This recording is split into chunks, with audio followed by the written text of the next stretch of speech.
Hey guys, you're watching Artists of the World, and I'm your host, Michaela Dene. And today we're in Toronto, Canada, at Toronto's Music Week, and we're going to be hanging out with Art of Fresh.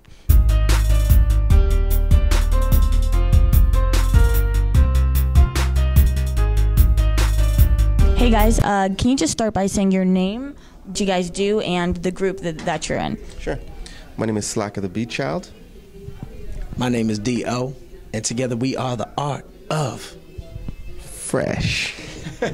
So how did you all get started, like, in music? Well, back in the day, I got a tape. And back in the day, we had these things called cassette tapes. I don't know if you know about that. No, but seriously, my cousin told me about another rapper. We grew up in a small town called Sarnia, and I had a tape from this kid named Slakah The beatchild, and I listened to it, and I thought, this is a dope tape.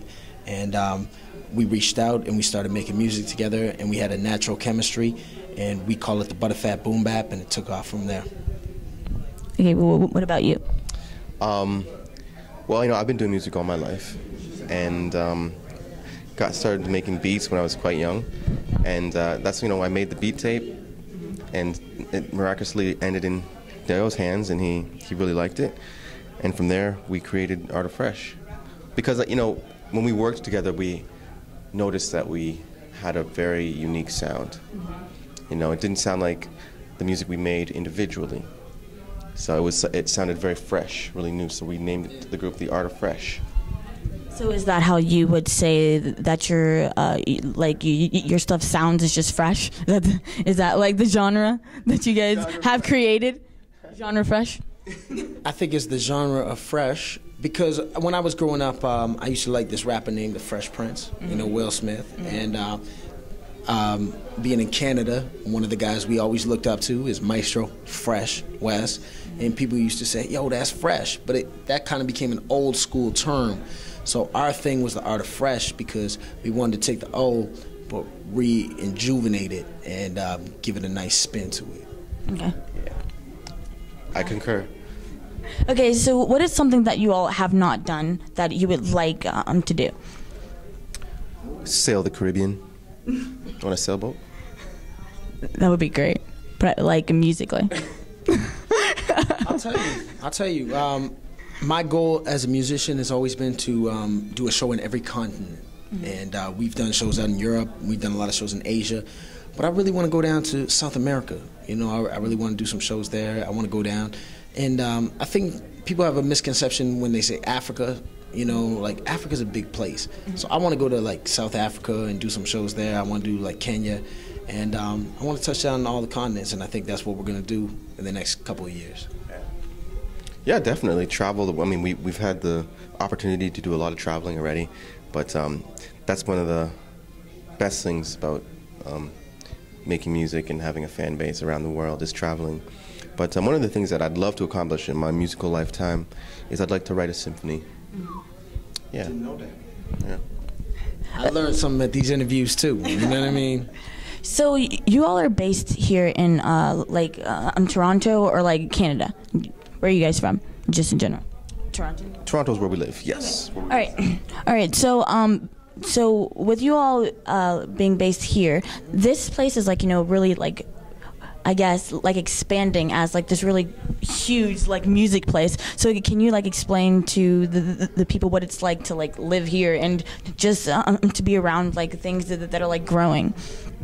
Well, it's really inspiring, and it's new to the world, but we've seen the talent and the enormous amount of artistry in the city for a long time. So it's pretty normal to us. But it's great that the world is finally taking note, and the world is taking note of Toronto and Canada.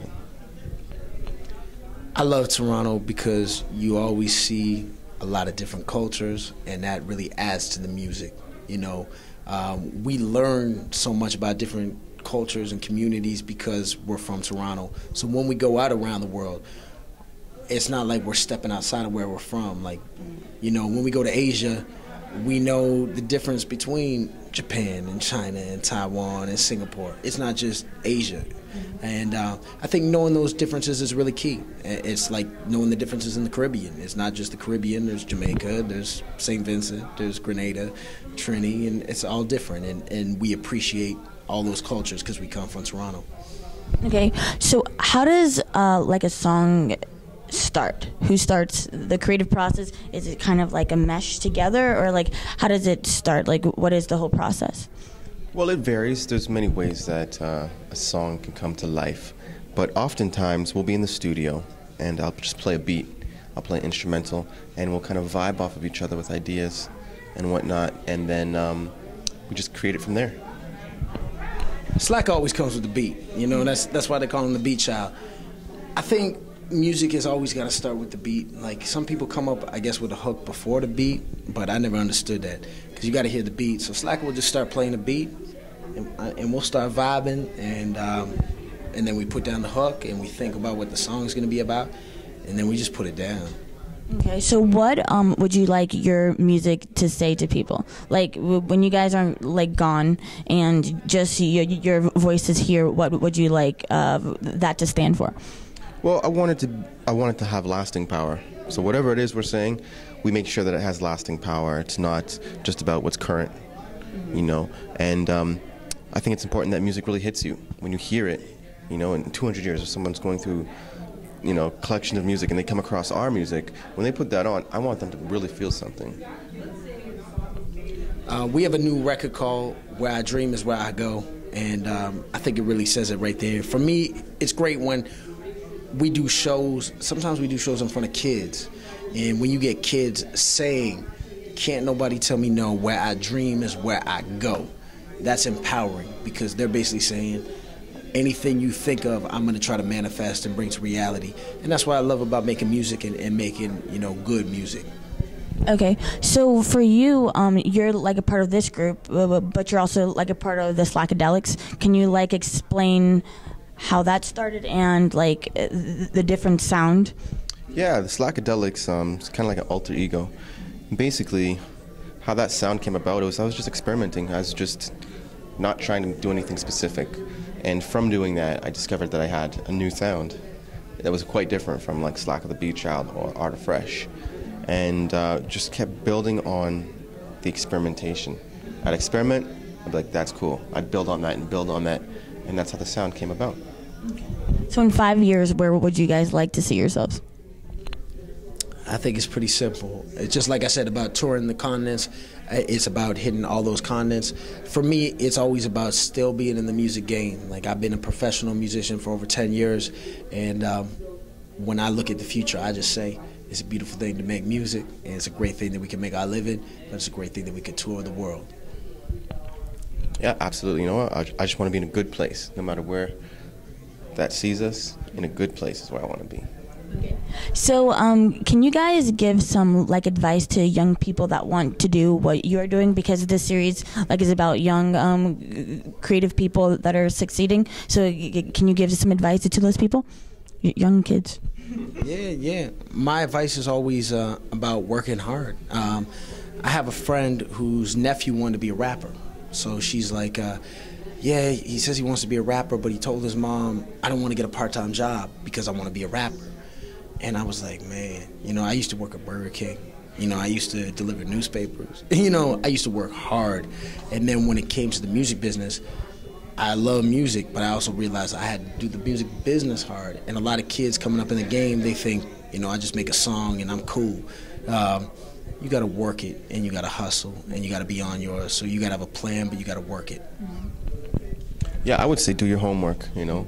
Research the field you want to be in. Research artists from time past. Find out who inspired your inspirations, and find out, you know, just really do your homework and really, you know, knowledge is power. So the more you know, the better you're off. So, where would you? Okay, something else, something that you would like your fans like to know that maybe they don't know. That's a good question. What do our fans not know? You know what? I think our thing is, as much as we're serious, and when we're in the studio, we're always focused, and when we're out, we're always doing our thing professionally. we always like to have a good time, and we're friends before we make music, and we always have a good time when we kick it. So we're at Canadian Music Week. We're celebrating right now, celebrating Slakah's success with the nomination for Canadian Music Week, celebrating the new Art of Fresh album. So that's what we do, is we have a good time. Yeah, something the fans don't know, I can do more push-ups than Dio. So how does Is that a competition right now? Oh. You want to throw down, son? Should we do this? Should we do this? No. It would take too much work to point the camera. Wait, so how does it feel to be nominated? Feels good, you know. I put my heart and soul into that record, and for it to be recognized, I feel really good about that. I didn't make the record for awards, you know, but when it does get recognized for that, it's even better. Yeah. So you have like worked with some other people. How does that come about, and what exactly? How does that process work? Is it weird not working with him because it's like, you know, someone completely different that you don't really know that well? So how does that work out? We're working with a stranger. I think it's just like meeting anybody. There's certain people you get along with, and there's some people you don't get along with. But sometimes you got to remember that it's, as much as you enjoy making music, it's work too. So sometimes you got to put aside any personality differences and focus at the task at hand and just do it. Sometimes it works better than others, you know? Well, thanks, guys. That's all the questions that I have. So thanks for watching it. Thank you. I like, come on, people get, how you feeling right now? Come on, people get, I like, come on, people get, how you feeling right now?